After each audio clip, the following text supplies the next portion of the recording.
gangguan tumbuhan dan perkembangan kraniofasial ini memang ini sekedar untuk awalnya sekedar tahu saja, karena nanti ada di blog berikutnya itu yang lebih mendalami gitu. Jadi ini untuk awal ini hanya poin-poin seperti itu. Jadi mungkin nanti soalnya pun keluar di blog juga tidak terlalu banyak porsinya. Tapi yang perlu diingat, ini saya menggunakan PowerPoint dari punya Dr. Neni. Jadi tidak akan saya berikan ya, karena bukan hak saya untuk memberikan. Jadi minta tolong disimak aja gitu ya.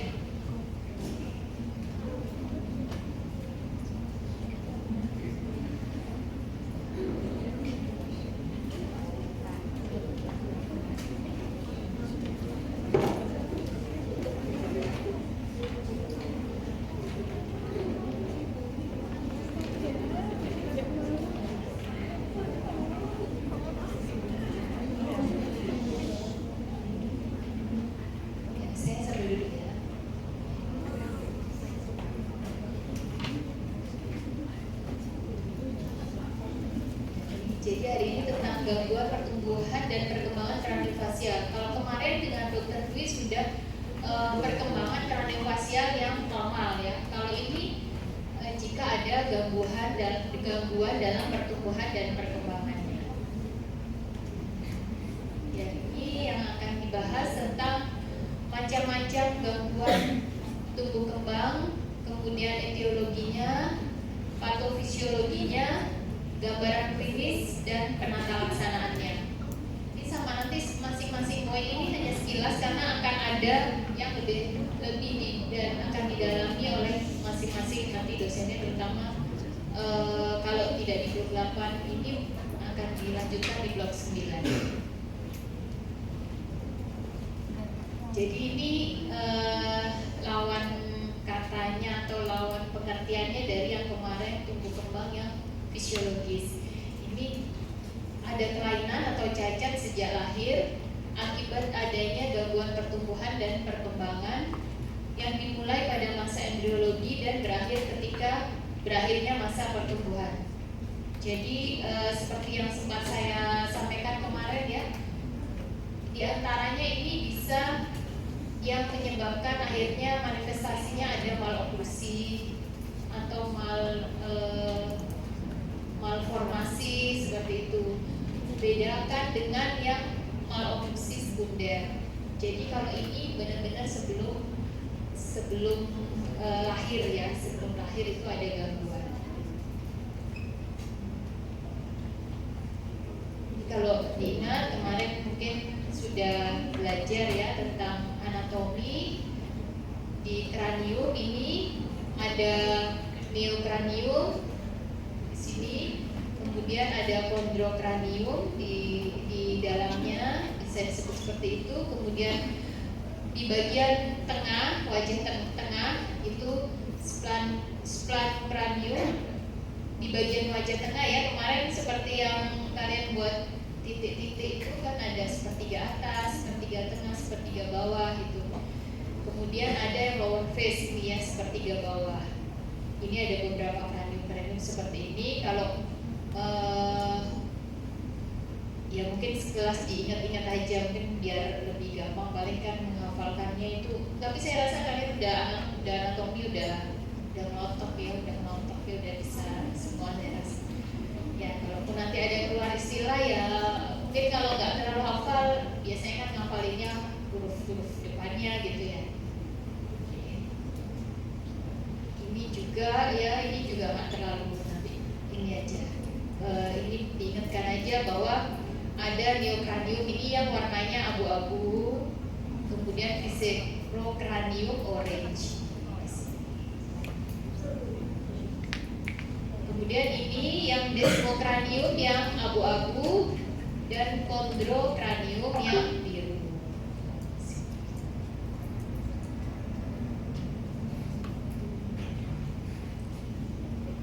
Ini yang nantinya berhubungan dengan orto, craniofacial anomalies ini ada malformasi, deformasi, disruption dan displasia. Nanti akan sering ketemu mungkin ya istilah-istilah seperti itu. Nanti juga lebih lanjut itu hubungannya dengan bedah mulut.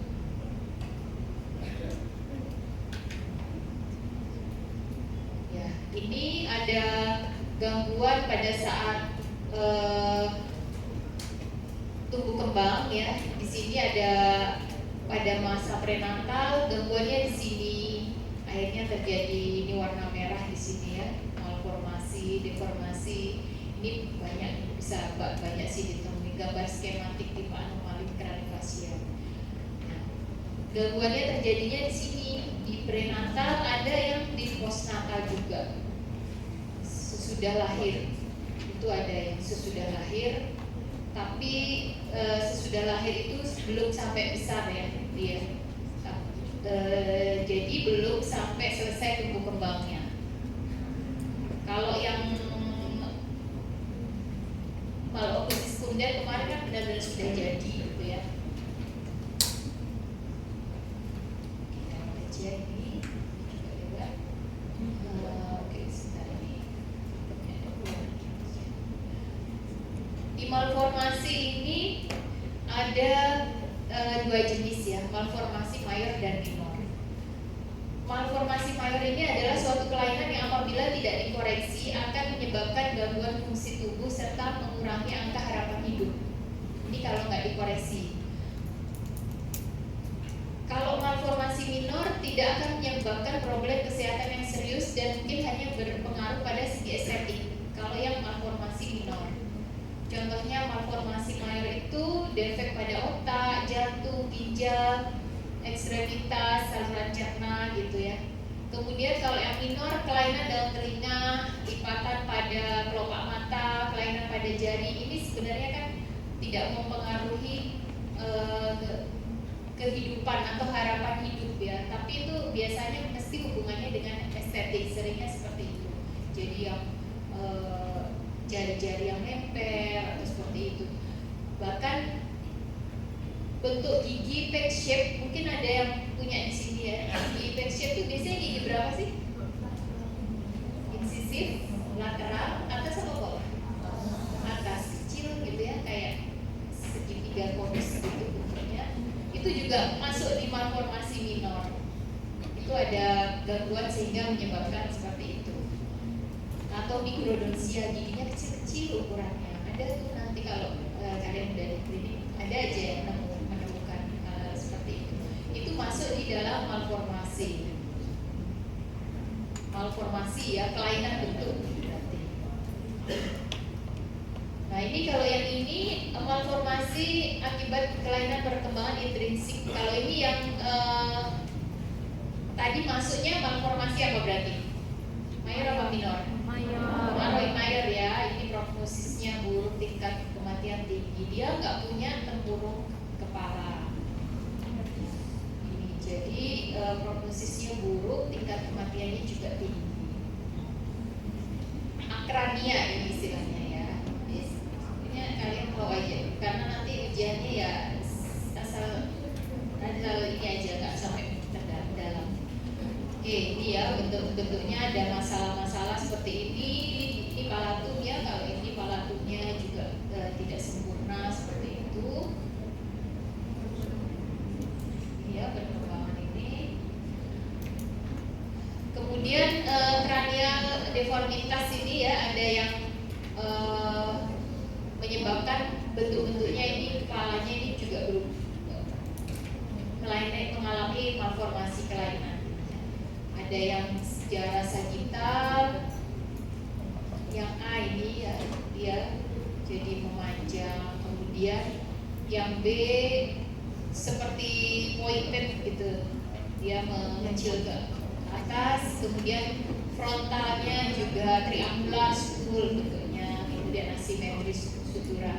Kalau pasiennya ini tidak terlalu, nggak ada masalah dengan kualitas hidup, ini hitungannya tetap jatuhnya jadi malformasi minor selama dia tidak ada gangguan atau harapan hidupnya.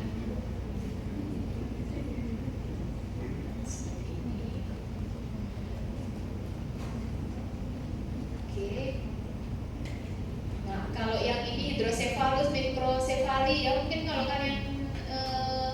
lihat-lihat di searching banyak ya, ada yang kepalanya besar atau kecil sekali gitu ya. Nah itu masih bisa ada harapan hidup, kecuali kan kalau hidrosefalus kan ada tekanan ya, tekanan di dalam jaringan-jaringan di bawahnya ini sehingga harus dikeluarkan cairannya seperti itu. Tapi ini kan seiring dengan pertumbuhan dia kepalanya pun akhirnya ikut adaptasi membesar. Kalau hidrosefalus jadi sering kan harus disedot, dikeluarkan gitu. Tapi secara dia dalam aktivitas sehari-hari masih bisa. Itu tadi malformasi. Kalau yang ini selanjutnya deformasi, merupakan defek struktural yang mengakibatkan perubahan bentuk atau dismorfologi, kondisi atau posisi yang tidak normal dari suatu bagian tubuh yang disebabkan oleh kekuatan mekanik sesudah pembentukan normal terjadi. Jadi itu ada kekuatan atau tekanan yang disebabkan oleh keterbatasan ruang. Jadi sudah terbentuk, tapi kemudian ada suatu kekuatan yang menahan supaya dia tidak berlanjut, supaya dia tanpa bisa sengaja atau tidak disengaja ada kekuatan yang menekan sehingga akhirnya tidak bisa berkembang. Prognosis untuk tumbuh normal pada umumnya baik, aman-aman saja karena sebenarnya dia waktu tumbuh itu normal, tapi kemudian ada suatu tekanan yang mungkin sengaja atau tidak disengaja terjadi, akhirnya dia berubah posisinya. Contohnya kaki bengkok atau clubfoot, dislokasi pinggul, skoliosis, bisa karena diantaranya bawa beban anak kecil-kecil gitu ya, bawa buku-buku berat misalkan seperti itu bisa. Jadi sebenarnya sudah tubuhnya itu sudah normal, tapi terus ada gaya mekanik yang menekan sehingga dia berubah. Itu deformasi ya. Kalau disruption merupakan defek morfologi organ atau bagian organ atau sebagian besar dari tubuh yang disebabkan oleh gangguan pada proses perkembangan yang awalnya normal, biasanya terjadi setelah proses embriogenesis. Gangguan vaskularisasi contohnya, kemudian ada infeksi karena kemudian ada robekan ya, atau adanya pelekatan, itu disruption ya, terhambat mau berkembang. Prognosisnya buruk untuk dapat tumbuh normal pada regio yang terkena. Contohnya ketulian akibat rubella, ini kan karena infeksi ya, karena infeksi. Jadi ada faktor luar. Kalau tadi deformasi karena ada tekanan mekanik, kalau ini karena ada hubungannya dengan metabolisme, vaskularisasi, ada infeksi, dia mempengaruhi seperti itu. Kalau ini contoh disrupsinya tadi ya, ada ketulian akibat rubella, kemudian facial curve akibat amniotic band. Facial curve itu manifestasi biasanya orang awam nyebutnya subing gitu ya, giginya akarnya pendek dan sempit karena kemoterapi, bisa seperti itu. Pokoknya hal-hal yang berhubungan dengan metabolisme itu disruption ya. Kalau tadi deformation, ada juga displasia. Displasia adalah kerusakan struktur yang disebabkan fungsi dan organisasi di dalam jaringan abnormal yang mengakibatkan perubahan morfologi tidak terbatas pada organ tunggal. Penyebabnya mutasi gen. Jadi penyebabnya hanya satu, akhirnya dia displasia. Displasia berbeda dengan ketiga patogenesis ya, malformasi, deformasi, disrupsi ini beda. Karena ini menyebabkan efek dalam kurun waktu yang jelas, meskipun kelainan yang ditimbulkan mungkin berlangsung lama, tetapi penyebabnya relatif berlangsung singkat. Sedangkan displasia dapat terus-menerus menimbulkan perubahan kelainan seumur hidup. Ini bisa terus-menerus, ini cirinya displasia. Karena mutasi gen, dan gen itu terus ya ada di kita. Jadi ini akan terus-menerus kalau yang displasia. Kalau yang lain kan satu waktu terjadi, satu waktu ada terjadi. Nah kalau yang ini terus itu displasia. Ya, contoh displasia ini ectodermal displasia, dentinogenes imperfecta, amelogenes imperfecta, pernah tahu ya? Jadi nanti tumbuhnya terus aja itu mau amelogenesis, jadi giginya kayak putih-putih gitu ya, giginya rusak-rusak gitu, itu nanti tumbuh regio anterior, nanti regio posterior gitu lagi seperti itu, karena memang kebanyakan karena dari faktor gen.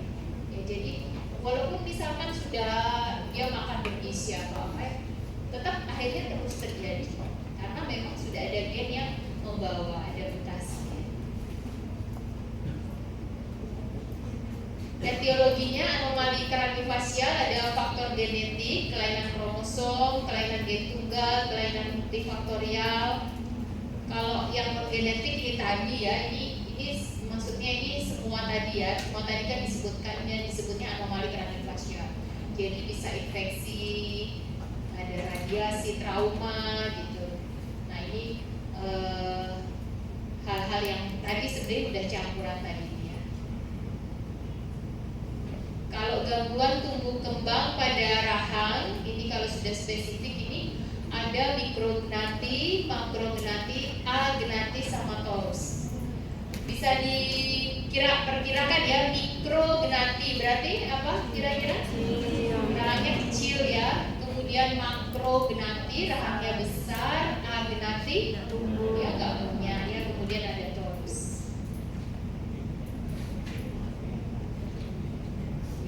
Ada pertumbuhan rahang yang kurang normal, etiologinya kalau mikrognati di trisomi 13, trisomi 18. Patofisiologinya rahang gagal berkembang pada 9 minggu kehamilan. Mandibula tertahan pertumbuhannya, mendorong lidah ke atas.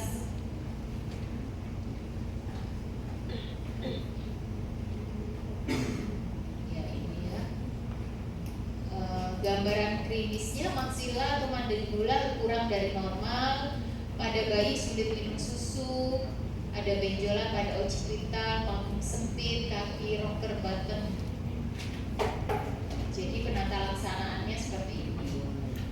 Kemudian penanganannya bedah ortognatik. Ini mikro, ini memang benar-benar ukurannya kecil. Ya seperti ini, rahangnya kecil, nggak bertumbuh. Ada rahangnya tapi kecil sekali.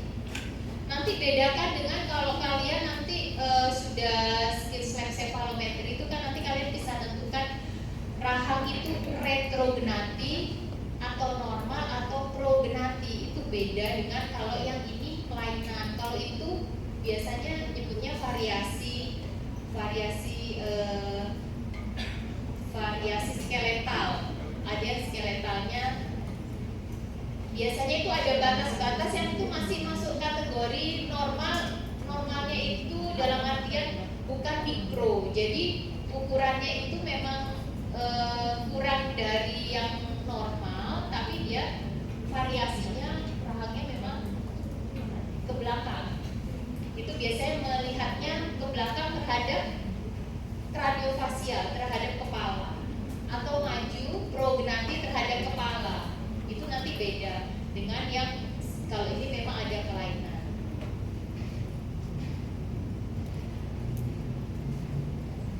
Ini ya manifestasinya. Kalau makrognati sebaliknya, pertumbuhan rahang lebih dari normal. Gambaran klinisnya prognati mandibula. Ini prognatinya tapi lebih dari normal.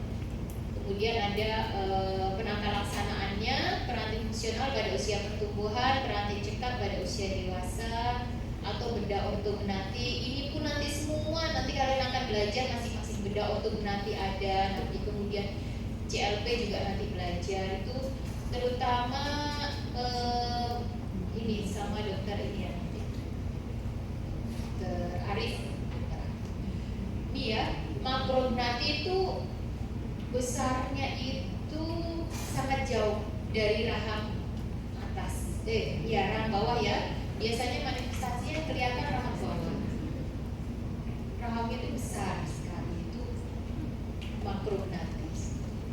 Jadi ini nggak ketemu atas sama bawah, ya.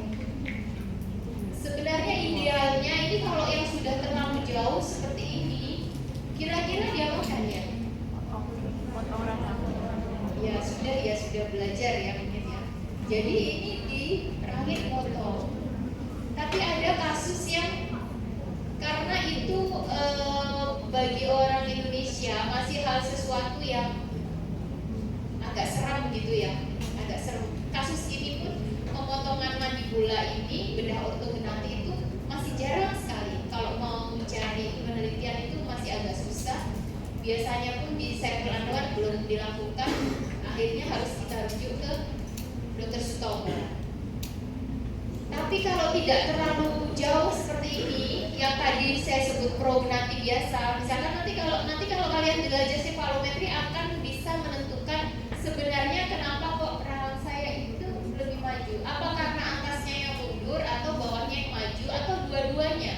Bisa atasnya yang mundur atau bawah maju, atau mungkin atasnya sebenarnya normal tapi bawahnya yang maju, atau atasnya yang mundur, bawahnya normal, itu bisa seperti itu.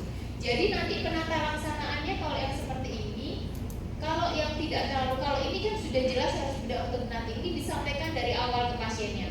Tapi tetap dokter spesialis ortodonti itu diminta untuk meratakan giginya dulu, karena nanti bedah spesialis bedah mulut atau bedah plastik itu memotongnya kalau gigi sudah rata. Kalau giginya masih muter-muter nggak bisa, karena kan nanti nggak bisa tahu mana yang mau dipotong karena giginya masih muter-muter, jadi nggak tahu ini sebenarnya normalnya bagaimana. Pasti nanti ortodontisnya diminta meratakan dulu, merapikan leveling dia dalam satu jalur gitu, dalam satu kesejajaran, baru nanti bisa ditentukan dipotong di mana. Nah, ada juga yang perawatan namanya kamuflase, nanti di belakang juga ada. Kamuflase itu kebanyakan orang Indonesia akhirnya ditentukan seperti itu. Perawatannya kamuflase namanya. Rahang bawahnya itu tetap lebih maju dari atas karena untuk memotong rahang itu yaitu tadi agak sulit, dan apalagi kalau tidak terlalu besar ya. Itu tapi supaya pasien bisa gigit dengan nyaman, kan mungkin di sini ada teman-teman yang crossbed gitu ya, karena rahang bawahnya maju itu pasti kesulitan ya waktu ngunyah ya. Gigitnya ngunyah kan pasti gini, mau gigit sulit ya Pak, sulit gini. Kalau pasien-pasien yang datang ke spesialis ortodontis itu karena mau tes militer tuh biasanya katanya nggak lolos tuh karena katanya nggak bisa gigit pelakunya bom, katanya gitu. Jadi itu seperti itu. Nah, karena gigi dia kan nggak bisa gigit. Saya biasanya tanya ke pasien yang ini posisinya, gigitnya gimana? Nggak bisa dong, nggak bisa. Gigitnya harus dari samping, itu seperti itu. Nah, jadi itu memang sudah ada panduannya dari Allah, dari Tuhan yang berkuasa ya, bahwa atas tuh memang harus lebih di depan daripada bawah supaya bisa gigit, bisa oklusi. Nah, kalau yang seperti itu biasanya namanya perawatannya akhirnya dilakukan adalah perawatan kamuflase ya. Kamuflase itu apa? Sudah pernah dengar kan? Sudah ya? Rahangnya tidak diapa-apakan, tapi giginya ini dibuat supaya atas bisa ketemu sama bawah, dan atas posisinya harus lebih di depan dari bawah. Apa akibatnya? Gigi atasnya apa yang terjadi? Protrusi. Bisa seperti itu. Itu namanya perawatan kamuflase. Selama tidak masalah, fungsi tidak masalah, daripada di bedah ortognati, apalagi kalau rahangnya tidak terlalu jauh ya, itu jadi biasanya dilakukan adalah perawatan kamuflase. Jadi secara fungsi dia nanti bagus, nggak ada masalah juga, misalkan tidak terlalu mengganggu secara profilnya, itu yang dipilih. Sebaliknya kalau rahang bawahnya lebih mundur, atasnya di depan, kamuflasenya apa yang terjadi? Supaya bawah bisa ketemu atas, harusnya kan atas dipotong ya rahangnya, atau bawah dimajukan. Tapi nggak dilakukan karena terlalu riskan gitu ya. Ya biasanya akhirnya bawahnya yang protrusi. Jadi itu nanti hilang kesan atasnya lebih maju karena bawahnya mendekati gigi atas seperti itu ya. Oke. Kalau Aldenarti tadi ya nggak ada mandibulanya bahkan ya. Etiologinya kesalahan pembentukan lengkung mandibula akibat adanya amporal, gangguan vaskularisasi. Ini ya Aldenarti nggak punya rahang bawah. Kalau torus nanti mungkin ketemu juga. Kalau sedang ini torus itu kayak ada tulang besar gitu di daerah palatum atau di mandibula. Itu yang menyulitkan, sebenarnya ini variasi kalau torus. Tapi yang menyulitkan waktu membuat protesan gigi tiruan, susah dimasukkan karena ada tulang yang mengganggu, torus namanya. Nah ini seperti ini.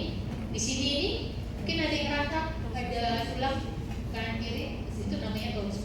Ini kalau dibuat gigi tiruan yang lepasan, ini kan harusnya tempatnya sayap ya, sayapnya gigi. Ini kalau yang seperti ini itu kesulitan, akhirnya gampang copot gigi tiruannya. Ini biasanya dioperasi dulu, dibuang. Ini juga kalau di palatum ada torus besar ini masuk itu gampang, tidak retentif, copot.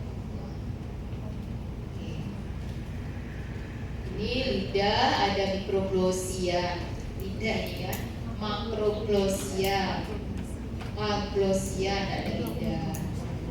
Tangta ini lidah seperti dasi, terjadi gangguan komunikasi karena frenum lidah terlalu panjang. Nanti kalau punya atau mungkin punya ponakan, saudara atau mungkin asli, kok kayak susah ngomongnya, coba dicek itu. Bisa aja ada frenum lingualisnya panjang, akhirnya dia nggak bisa gerak. Iya seperti ini ya, dia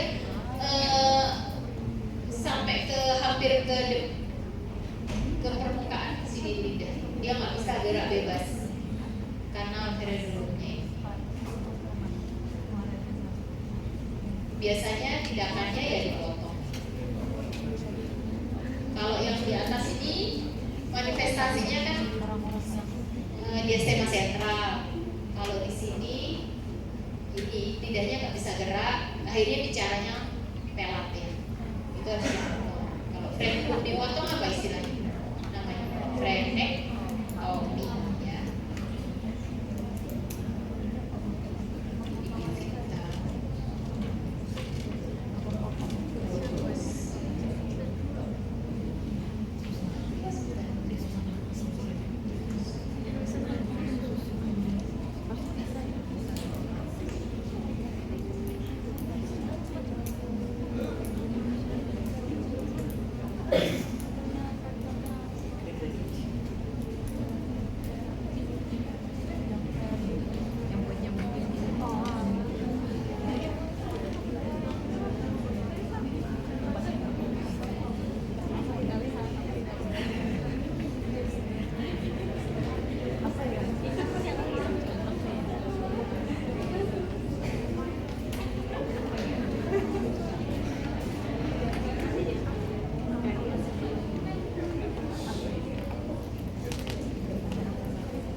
Sampai di sini ada yang mau ditanyakan?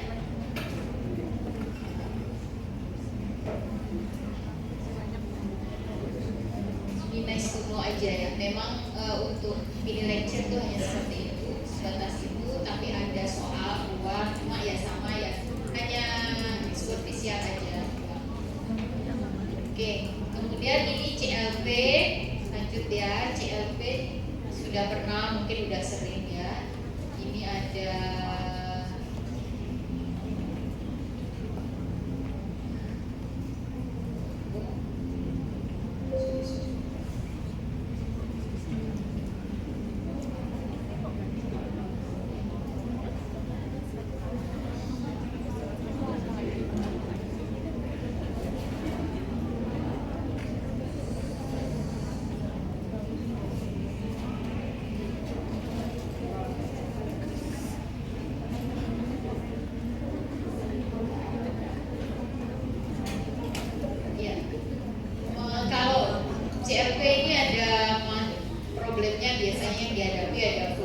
secara fungsi, secara estetik, kemudian secara ortodontik ada dental, skeletal gitu ya. Kemudian secara sagittal, vertikal, transversal, kemarin sudah tahu ya bidang-bidang ortodontiknya seperti itu. Ini untuk yang nanti lebih dalam lagi ada di blok 9 CLP. Jadi gambaran klinisnya biasanya seperti ini. Ada masalah ya di cleft dan palate ya. Di sini gigi-giginya ini pasti melibatkan ortodontis kalau mau menata laksana pasien ini. Dia itu biasanya ditata laksana sejak baru lahir umur 3 bulan sampai bertahap sampai dia besar. Itu nanti akan ada tahapannya. Ya, gigi-giginya karena berantakan, dan CLP itu karena tulangnya nggak ada ya, kosong, padahal kan mau diisi. Kalau giginya masih berantakan, terburu-buru diisi mau menata laksana tulangnya, nanti giginya nggak bisa gerak setelah itu. Karena kan sudah biasanya kan yang ditanamkan tuh tulang-tulang buatan seperti itu. Jadi pasti ortodontis itu harus yang awal, yang pertama untuk menangani gigi itu harus rapi dulu, baru nanti dokter bedahnya mau mengisi tulangnya. Barangkali nanti ada yang berminat lanjut spesialis orto gitu ya, nah pasti kalian akan mendapatkan kasus yang harus kalian tangani seperti ini. Adanya gangguan pembentukan organ pada minggu ke-4 sampai ke-8, ini patofisiologinya. Etiologinya ini usia ibu, sosial ekonomi rendah, malnutrisi, stres emosional ya, nanti ya yang udah nikah ini, terutama bapak-bapaknya ya, jangan membuat stres istrinya. Iya, tidak boleh ya. Kalau kita sudah berusaha ternyata nanti begitu lahir seperti itu ya, itu kan memang sudah kehendaknya yang kuasa. Tapi kalau kita memang nggak ada usaha, itu kan yang ini ya, mungkin akhirnya kita jadi overthinking ya, karena ini seperti itu kan, jadi ada penyesalan terus. Penyesalan kenapa saya menikah sama orang ini gitu ya. Itu juga bisa, kadang juga ada yang suka ngerokok nggak, yang laki-laki? Nggak ada kan? Ada, nggak ada lah, kenapa ya? Pasti itu ada ininya ya, efeknya ya.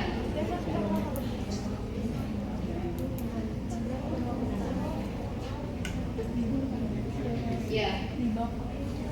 Tapi ini juga ada faktor yang hubungannya dengan herediter. Jadi apabila kedua orang tua tidak, tapi satu anak CLP, anak berikutnya 4%-nya menderita. Kalau salah satu orang tua CLP, 2% kemungkinan anak ke-1, atau 10% anak berikutnya. Kalau kedua orang tuanya CLP, 60% anak pertama. Ya. Sama seperti yang lain ya, punya potensi diabetes. Tapi kalau kita coba mengeliminasi faktor-faktor yang bisa mempengaruhi, kita jaga pola makan, kita olahraga, itu kan insya Allah bisa diatur, bisa dihindari. Ya sama seperti ini, punya potensi hilangkan yang mungkin malah bisa memicu ya, diantaranya tadi ibunya jangan stres, tenangkan seperti itu, jangan ada mungkin seperti asap-asap rokok, pokoknya hal-hal yang buruk itu hindari. Nanti kalau semua sudah kita usahakan ternyata tetap ya Allah itu maha memintarkan manusia, itu salah satunya karena diberi seperti ini ya, Allah yang nanti akan memberi kepintaran manusia untuk akhirnya berpikir itu apa yang harus dilakukan kalau seperti itu gitu ya. Ini ya bagian anatomis yang terlibat CLP, ada premaksila, kemudian prolabium ini di labialnya, columella, kulit dan tulang rawan yang memisahkan hidung, ada nasal septum membagi hidung menjadi sisi kanan dan kiri, kemudian alveolar ridge, biasanya terlibat. Kemudian klasifikasinya ini mungkin nanti yang akan beberapa pertanyaan ya, jadi tolong ini diperhatikan. Klasifikasinya ada yang incomplete dan complete. Lokasinya unilateral satu sisi atau bilateral dua sisi. With or without cleft palate. Bisa aja hanya cleft lip, hanya ada celah bibir, tapi juga ada yang diikuti celah palatum. Kebayang nggak ya ini kalau seperti ini? Dia makan masuk ke hidung langsung, ya kan?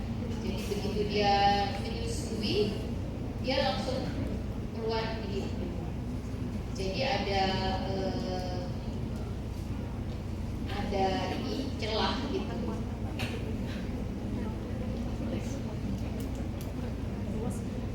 Ini Dokter Arif ya, nanti kalian akan menarik sekali ya kalau sama Dokter Arif di blok 9 karena beliau memang di Rumah Sakit Ibu dan Anak di Galeri Chandra ya.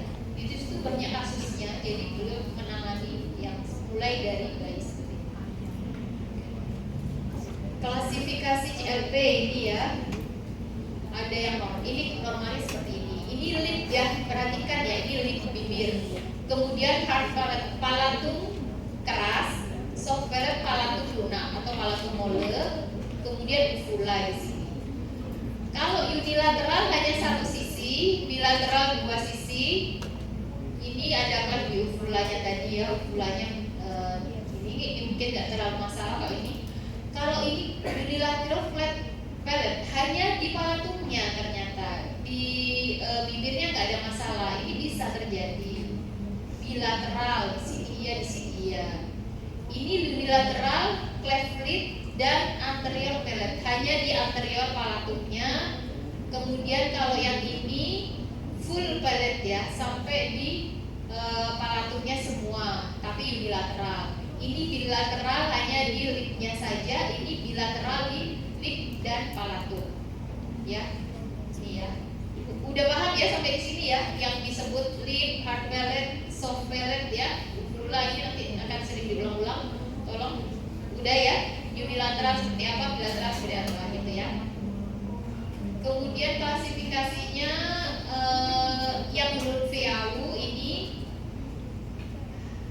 hanya soft palate saja. Soft ya, tadi tahu ya posisinya soft di mana. Kemudian ada soft dan hard. Ini yang VAU. VAU ini dia berarti membedakan antara soft dan hard. Kemudian unilateral komplit.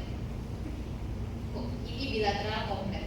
Ya berarti kalau sudah komplit itu maksudnya semuanya kena ya, palatum lunak dan palatum keras. Ini klasifikasi menurut VAU. Kemudian klasifikasi kekenaan udah pernah ya, sudah ya, kalau sudah pernah pasti lebih cepat saya akan menjelaskannya. Sudah belum? Belum ya?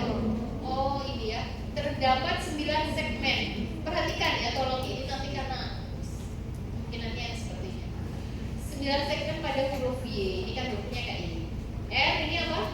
Right ya, kanan ya. Ini kiri. Ini maksudnya kan kalau kita hadap ke pasien ya, pasiennya kan kanan.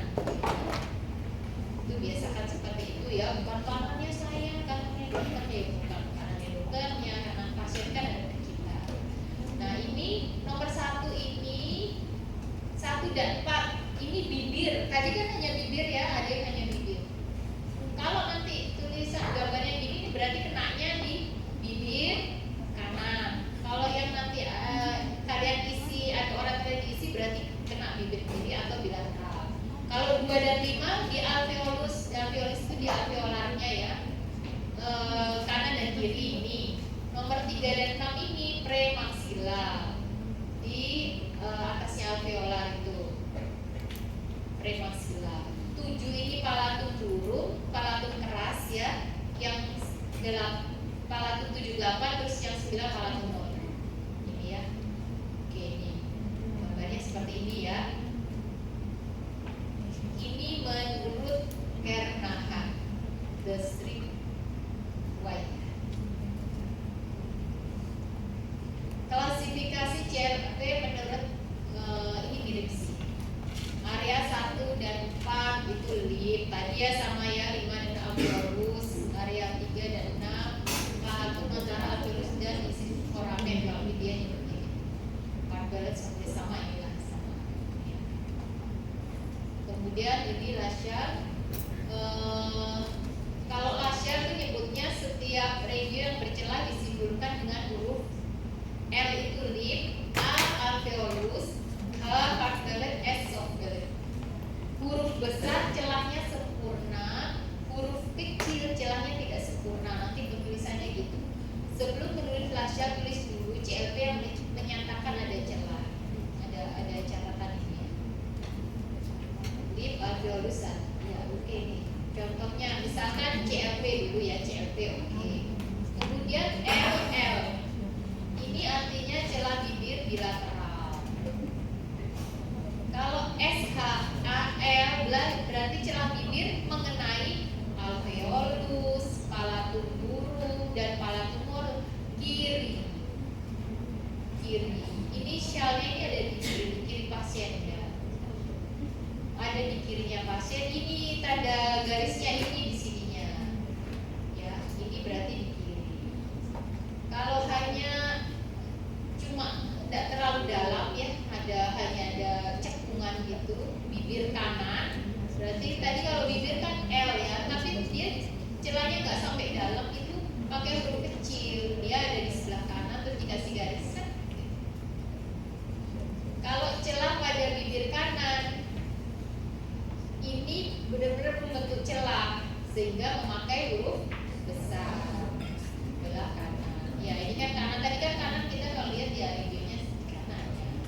Pada bibir kiri gini, celah pada sopalatum kiri tapi hanya berupa uvula gitu. Jadi nggak sampai ada celah yang dalam, ini hurufnya S kecil. Udah ya pahamnya. Sekarang contoh soal.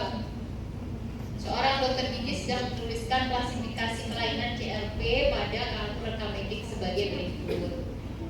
Bagaimana gambaran klinis yang terlihat pada pasien tersebut? Ayo Pak, gampang.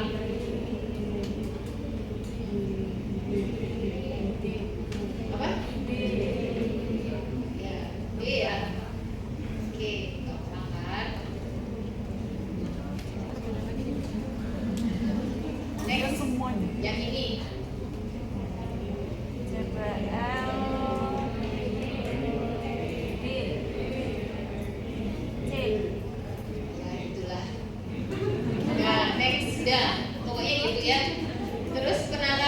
Gangguan tubuh kedua karena infeksi. Sampai di sini ada yang ditanyakan, dilihat lagi nih kalau yang kemudian.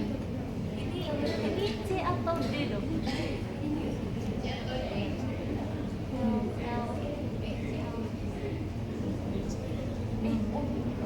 Oh ya E. Ya. E ya. Ini ada. Ya memang ada yang dia kayaknya klasifikasi celah. Dia nggak ketahuan ya. Celahnya dalam apa? Kayak tadi pertanyaannya apa? Siapa D? Kayak E dokter ya. E. Oh iya. E apa? C. E apa? Enggak ada yang bingungin. Apa yang bingungin? Iya dokter. Enggak ada kan? Enggak ada yang kecil maksudnya kan? Enggak ada. Ya mungkin bingungnya namanya kecil. Enggak ada. Udah jelas ya. Oke, ya.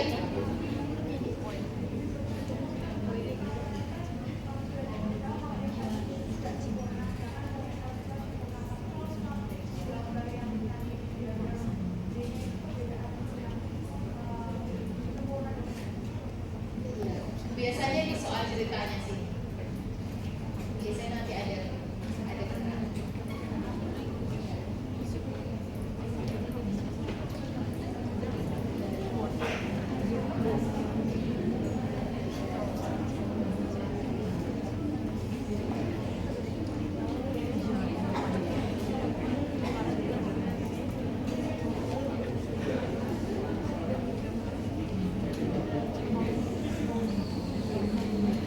Sudah ya.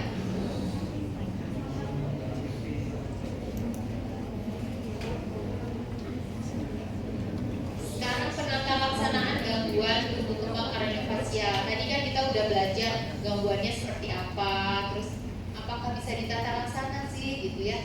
kira-kira gimana gitu. Apalagi kalau yang masih memungkinkan, masih ada harapan yang bukan mengganggu harapan hidup gitu ya. Nah itu apakah masih bisa dilakukan penata laksanaannya seperti apa gitu ya. Oke, ini penanganan CLB. Ini pasti tim ya, kalau CLB itu nggak bisa hanya satu spesialisasi, dia pasti tim. Ada ini ya, bedah maksilofasial, ortodontis, ekstraktif, banyak ini ya di sini ya. Semuanya ini akan biasanya akan dibentuk tim, nanti bekerja bersama karena akan diikuti perkembangannya mulai dari dia lahir sampai lulus. Karena kan tubuhnya gigi itu ditunggu ya sampai benar-benar dia besar, semua gigi erupsi itu baru bisa dilakukan perawatan. Tapi gimana caranya dia minum nggak botol atau minum susu ASI itu nggak keluar dari ini, nanti itu sudah ada penanganan juga sejak dia mulai. Peranan dokter gigi dapat mengenal penyimpangan morfologi dari keadaan normal baik struktural maupun fungsional, mengupayakan agar gigi sehat ya. Ya ini ya, mengupayakan agar gigi sehat berfungsi dan pertahankan keadaan integrasi tepung gigi yang stabil sebelum dilakukan tindakan rehabilitatif bedah. Sebelum dia diisi tulang, sebelum ada yang mungkin tulangnya dipotong, diganti pindah sini. Nah itu giginya harus stabil dulu. Kalau enggak nanti bingung dokternya itu, dokter bedahnya. Jadi orto itu harus menstabilkan giginya dulu. Kemudian dapat membuat rujukan ke sejawat lain yang lebih kompeten dengan mengenali secara dini adanya anomali.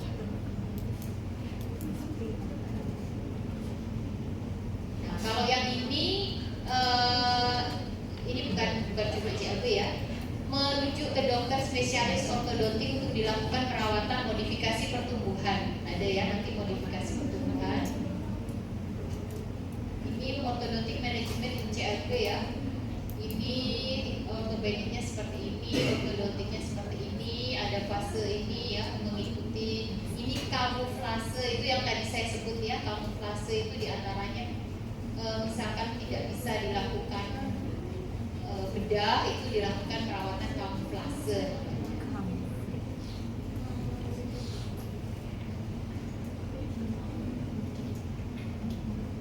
Ini ya, usia ini ke siapa aja, nanti ke ini permanent dentition. Ini ortodontik, jadi spesialis orto yang melakukan perawatan kamuflase. Karena kita ini orto ya, sedang membicarakan orto, jadi usia. Perawatan ortopedik ini memodifikasi pertumbuhan, dilihat usia pertumbuhannya, merubah pola skeletal, memanfaatkan kekuatan yang dihasilkan oleh peregangan otot. Ya, caranya dengan cara growth modification. Growth modification ini suatu tindakan untuk memodifikasi bentuk, ukuran, dan arah pertumbuhan menggunakan peranti baik aktif maupun pasif. Jadi kita bisa memodifikasi pertumbuhan. Tadi ya, seperti kita memodifikasi anak-anak dikasih berat itu akhirnya berubah, bisa termodifikasi tanpa sengaja atau disengaja. Perangsang atau menghambat, ya, itu merupakan bagian dari modifikasi.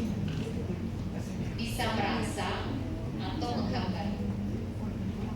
Ya ini ya, mungkin kalian pernah tahu ya, di suatu negara yang dia sengaja memakai terus ini sepatu ini untuk memodifikasi tulangnya. Akhirnya tulangnya itu tumbuhnya enggak normal tapi jadi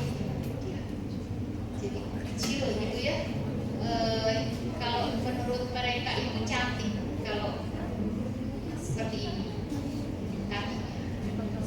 Sama itu bisa dimodifikasi rahangnya, potensi dilihat dari orang tuanya, kok dia orang tuanya kayaknya rahangnya ini kelas 3 nih, besar nih, lebar nih, naik, bisa dimodifikasi pada saat masih usia. Iya.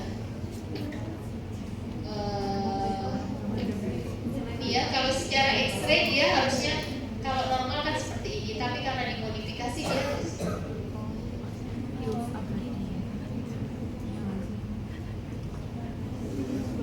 ya perbedaannya.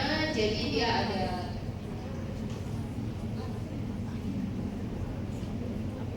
ya ini juga ya, ada di suatu daerah dia pakai terus ditambah sampai akhirnya lehernya panjang. Ini modifikasi.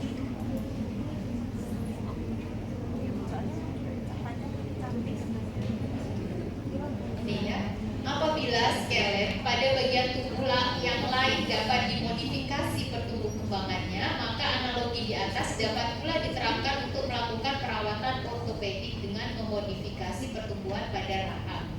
Ini karena kita di orto ya. Ya ini sorry, ini tidak ada di CL videonya. Ini growth modification ini tadi kompas yang benar. Harusnya ini manajemen modifikasi ya, semuanya ini termasuk kamuflase semuanya itu ya.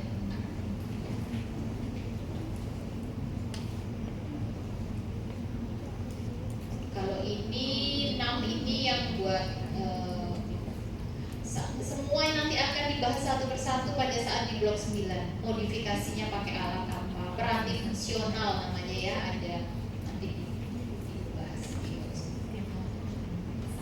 pengembangan gimana caranya biar maksila yang sempit akhirnya kan giginya crowded tuh, gimana caranya biar dia melebar, alatnya apa, itu ada, itu masuk modifikasi pertumbuhan, dilebarkan pakai ekspansi gitu ya, dilebarkan. Ingat ya, hati-hati. Jadi kenapa kemarin ya sempat saya bahas sekilas ya, kenapa rahang tuh bisa sempit tuh, salah satu faktornya karena makanan orang sekarang lebih lunak dibanding orang dulu ya. Jadi rahang yang orang sekarang kecil-kecil banyak sekali kasus crowding, bisul, gigi molar 3-nya infeksi, itu karena rahangnya nggak cukup. Itu manusia sendiri sebenarnya membuat hal seperti itu. Akhirnya ya manusia harus bertanggung jawab juga untuk gimana caranya biar bisa bagus lagi gitu ya.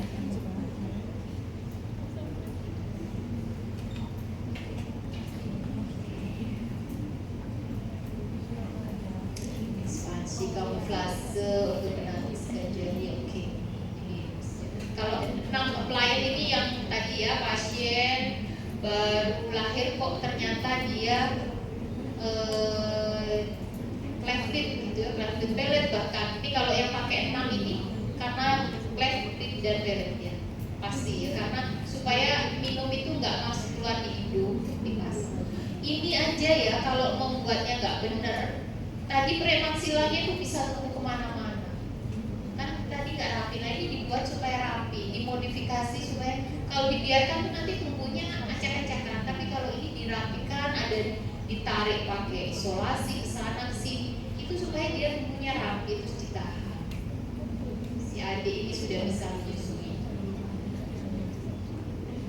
Ini ya, nah ini dia diisolasi supaya waktu tunggu nanti rahangnya bagus. Ini ortodontis ini yang jam. Pasti nanti dipakai dulu ortodontis. Karena yang bagian modifikasi.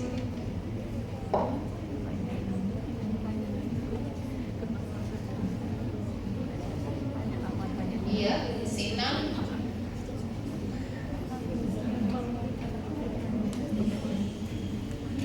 Peranti ortopedik untuk membentuk dan mengarahkan pertumbuhan maksila dan bibir, mengecilkan celah sebagai pengganti palatu, membantu proses menyusui.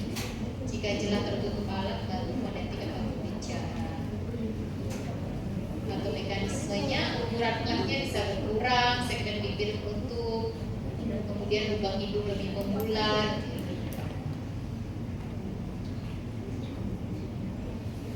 Iya,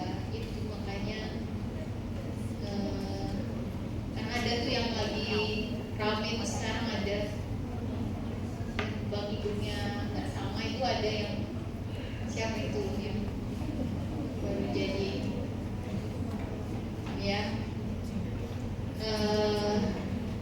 dikasih isolasi adalah di blok 9, dan yang lebih expert tuh dokter Arif.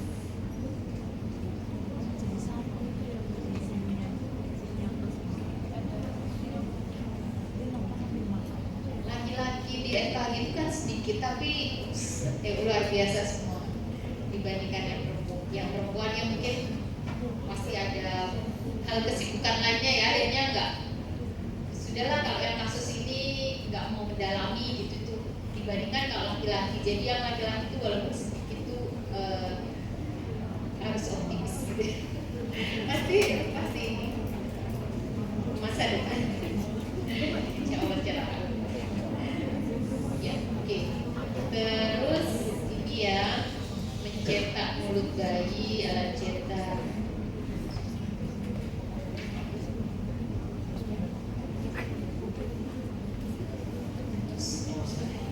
Ya, 6 ya, masuk alveolar poli, diberi modifikasi. Kalau ini nanti bisa juga ada pasien yang pasien saya kemarin itu dia itu suka kenyang-kenyang jari, akhirnya rahangnya kecil. Nanti kalau sudah ini ya, kalau sudah rahangnya itu seperti ini, hanya karena punya kebiasaan buruk dia itu kenyang-kenyang jari, kecil rahang atasnya dibanding rahang bawahnya. Jadi dia harus diekspansi terus, dan itu ekspansinya bukan hanya lengkung gigi, tapi rahangnya itu sutura. Ini kan ada sutura ya, itu dibuka gitu. Dia setiap datang tuh harus dibuka gitu, kuncinya dibuka.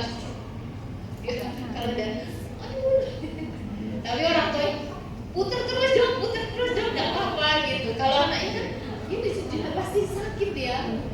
Tapi kan orang tua, biar dong, nggak mau biar cepet kok ya. Tapi kan ada batasnya juga ya.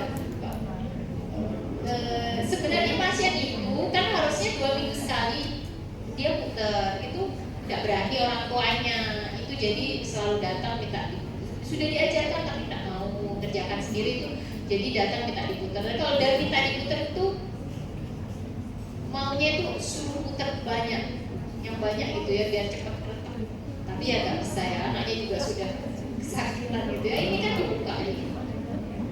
Soalnya nakal katanya, nggak mau menghilangkan kebiasaan itu, jadi orang tuanya mungkin gemes ya. Mungkin perlu dipanggilkan ya, Kang Dedi kali. Itu termasuk kalau ada kebiasaan gitu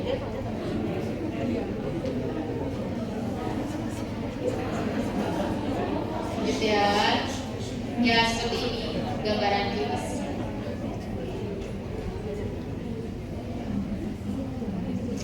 Yang suka ngedot itu ya anak-anak kecil tuh, nanti kalian bikin aja itu video-video. Ya, siapa tahu di sini ada yang jadi influencer. Ya, itu sampai di sini. Barangkali ada yang mau ditanyakan.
Jadi saya izin ya nggak bisa mendampingi kalian sampai akhir blog ya insya Allah, karena saya akhir bulan ini akan ke ibadah haji.